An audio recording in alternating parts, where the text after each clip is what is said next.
October, halfway through, and I'm very disappointed that I've only got this far with this project. My daughter's told me to put this on YouTube so you all know where we're at.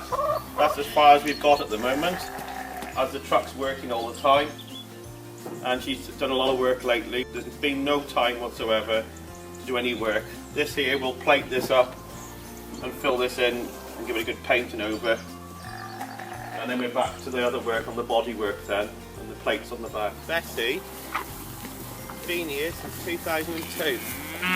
Bought her after foot and mouth and paid £25 for her and reared her on a bucket. She's the last of the bunch. She had twins twice, and this year, unfortunately, she didn't produce the calves.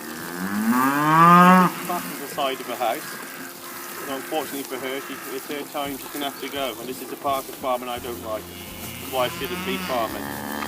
Bessie, you'll never forget your girl.